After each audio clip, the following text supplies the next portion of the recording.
So here we are with Sofilein, and we are at the Arsenalen workshop to show one of the projects that we are working on at the moment. The first Swedish tank that came to Sweden in 1921, and that's a German LK2 tank. We bought 10 of them in 1921, and this is one of the 4 remaining examples in the world. We restored it for a few years and had it running for the first time last year. Now we're doing a bit of adjustments on the tank to make it run even better, and we will bring it out for our tank day in September. That's awesome. The plan. Okay, that's one of the more unique things you've ever seen. So a tank of this number, of that age, in actual running condition that one could see and hear and feel for yourself. So what were some of the ideas that you guys had that led to, let's take this on as a project, let's get it running? Well, the project came up with the idea that this is the oldest tank in Sweden that we actually have, and that would be of interest to bring that to life again, since it's something that no one has seen for a long time. And we thought it wasn't a simple task because the tank was quite complete. But during that process we learned, well, a lot of difficulties. Okay, what do you think was one of the biggest difficulties? The steering mechanism, the tracks, and some parts of the engine. Okay. Was the most challenging. Okay, so how long has it taken for your team to get it to where it is now? It took about 5 years to complete it, and we had a team of approximately 6 to 10 people that worked on a regular basis, but in total we have had approximately 35 people involved in the project during these 5 years. So that was quite amazing work to do. Okay, how much does it cost approximately, and how much over budget did you go? Yeah, we had a budget that we actually fulfilled within limits, a bit of overdue, but we got sponsoring from the Army Museum, who actually owns the tank, and from another cultural heritage fund in Sweden who supported with some money. And we had sponsorship for the track pins. Otherwise that would have been quite expensive. Okay. We have had a lot of sponsors who had helped as well. That's awesome. A lot of people came together to get it where it is Yeah, down. And all the work has been done by volunteers. And we have one of the volunteers here, Lars-Erik, who was in charge of bringing it all together with the planning and getting things done, etc. So he's a key person to the project. Yeah. Thank you. Yeah, we work at that 5 years on that project here, and we have spent about 5,000 hours on it. Oh. And we worked a lot of some people, but for most of it things here it was new things. We have a lot of things to learn, to how it works, how we shall do it, and so on. And what I can say, we have learned a much of this time. That's super cool. What was one of your favorite things that you had to figure out? Yes, it was. But the only thing we had when we starting, it was the tank itself, and we also have some manuals with drawings, and we can see how it works, and with help of that, we can think about, I think should be work in this way, but we were not sure. And the worst things what was steering gear, because we think about it, we know how the brakes and the clutches works in the modern things, but it doesn't work like this here. It is a very, very different thing. So that was the hardest part, to figure out how it works. Okay, so you mentioned that you had got it running previously, and then you guys went back to the project to make some adjustments. Tell me about what some of those were. Yes, we had it running for 3 occasions last year, and during the last occasion last year we figured out that it wasn't steering as it should. And at that time we didn't know what the problem was. So we brought it out here again to look at, and found that the braking system were clogged with oil and grease, so that affected it to stick. So it just turned in one direction, and then we had to back it up, and then it turned in the same direction again. That was one of the reasons. And the other reason was that we had some water in the engine, and we couldn't find out where it came from. But now we have found there is a small crack in the top of the engine where the water pours out. But luckily we had another part, so we have changed, so we will make it work again. That's awesome. So this thing is on track to be moving again. Forgive my pun. In September, yes. Very cool. Okay. So here we are at the front of the tank with the petrol tank on that side, the copper, and the engine on the other side. And we have removed the head of the engine and changed that into the one that are not leaking. Probably so that would be a better adjustment. Yeah. It wasn't leaking very much, but enough to realize that this is not good for the engine in the long run. So in front of the engine is supposed to be the radiators and the two fans on both sides, and over that we will have the plates, which will make everything a bit more cramped to get into. So now it's quite easy to work on it, but with all the armor plating on, it's quite difficult to get access to the engine. Gotcha. And everything is screwed together or riveted, as you can see on the sides. Here you have this head, which looks like a rivet, but actually it's a bolt. So from the outside it looks like riveting, but in fact it's all bolted together. Is that something that was an original feature as well? Yeah. Wow. Why was that way? We're not really sure, but one reason could be that it has been assembled once to make everything fit together, and then it was disassembled and they were hardened and then put it together once more. So that could be one of the reasons why they did it this way. Or maybe for easy to access to the engine, etc. Okay, is it in the same in these other areas? Yeah. Okay. So there are only a few parts of the tank that are actually riveted together. Most parts are bolted, which make it a bit easier to take it apart. Right. 100 years later.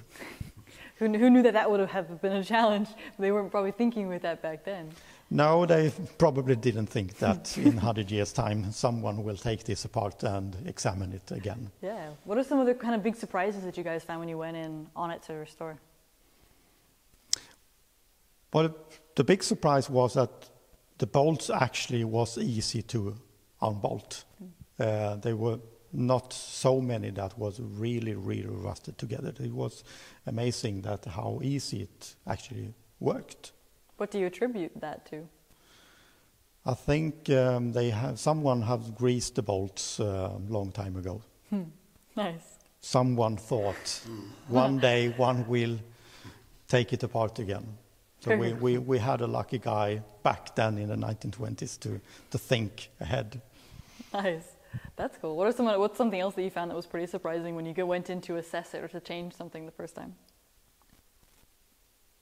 Well, most interesting was the design as a general, to find out how it actually worked and to realize if you just look at it, you get one impression, but when you take it apart, you realize, different. Didn't think about that. So there are a few bits and pieces that we have realized that we thought we knew how it worked. And then when you take it apart, you realize, it's different. So there are a lot of small things that was a bit surprising, which is quite cool to work on old vehicles like this. Another quite challenging part is to find out what kind of oil to use, because there are not that many specifications. And in 1920s, what kind of oil did they use? What's the equivalent today? So we had to ask a few experts, what do you think would be the best for the gearbox, for example? What did you end up using? We have end up using ordinary straight engine oil. But wait.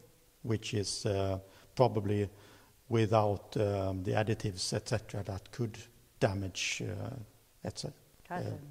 Was there anything that you guys had to make specifically, like to custom machine? Yeah, we had the engine was missing, so we got that as a spare engine from Scania, and that is engine from a lorry, which is as an engine okay, but in front of the engine there should be a cooling system, and that was all missing. So we had to figure out how to make that work, and also the mounting for the engine at the front, which is totally different from how it's fitted into a lorry. And that was something that we realized a bit into the project. It doesn't fit. Lift it out again and think of a solution and then try and put it back again. So there were a lot of times that we have moved back and forth to find a solution. What would be like another surprising things that you guys ended up having to custom fabricate to replace or to have functioning again? The most difficult part was to find the exact measurements of the track pins. So we used an old track pin and figure out how it should look, and then we got a machine and then tested, and we realized we have to do a bit of adjustment. So they were a bit too tight. So we had to make them a bit smaller than the first example. And then it worked. So there are a lot of trial and error, and be able to think how could this affect the working mechanism, and because there are no manuals to read, and you cannot do as you always do, because that might not fit into 100-year-old vehicles. You have to be a bit out of the box thinking sometimes. Yeah, like something that might not be anticipated shows up, and then all of a sudden it's something new to think with, or you thought something was going to be this way, and then where do we find the data for how to do it the right way? Yeah. Okay. So a lot of help with projects like this is to have someone who can go to the archives and to bring out what could be there. Could be manuals or drawings or only notes. Anything could be very valuable if you're going to do a project like this. So it's really important to have someone who knows where to look. Yeah. Okay, what archives did you guys use? We have the Swedish War Archive, which is the biggest source, but that's a massive archive, and it's very difficult to find things if you don't know where to look. And the people who work there, they might be able to help a bit, but they can't tell where to find the drawings for this tank. Well, it could be anywhere. So you have to be able to think outside the box even there to be able to find ways in how to find these documents. Where could they be? Are they secret, or have they been secret? Pictures, anything.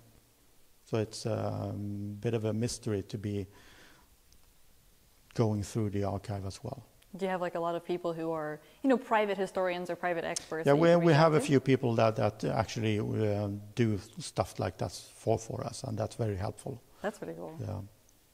And if you have something that's really, really challenging, they will just go ahead and try to find it. And they know people who know people who know people, Yes. and the information can come back. That's cool. And you can also use the internet today to ask the questions. Somewhere there might be someone who have already seen this. Oh, well, I might know a guy who did this or this. That's very helpful today. That's awesome. So what are the things that are still waiting on this thing to be finished before it can run? We have to finish up the engine, and the steering mechanism is okay. And apart from that, it's just bolting it all together again, and then for a test drive. Okay. Sometimes with a vehicle that's of this age, I won't call it old, a vehicle that's of this age, and there's concerns with how much can you run it? Yeah, we have been thinking about that too. Okay, what are some of your thoughts on that? We drive it very carefully, and with a top speed of 16 kilometers an hour.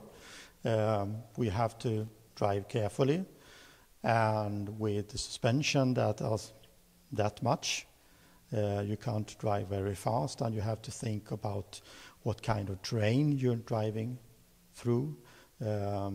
So we drive it very, very limited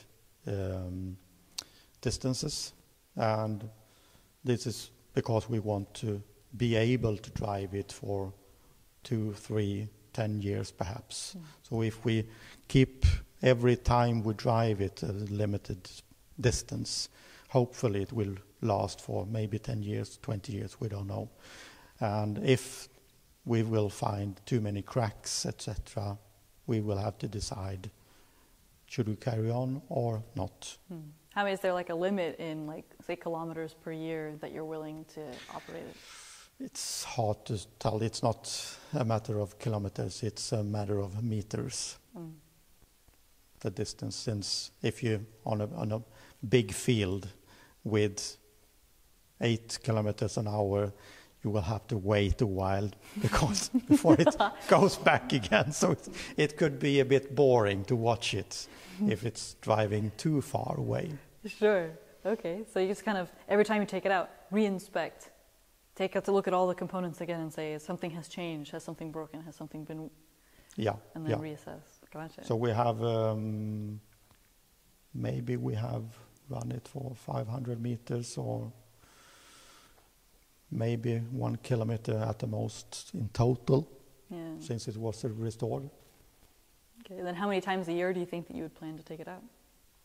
1 or 2. Just 1 or 2 events? Yeah, say, yeah. Domestic and foreign type of... Yeah.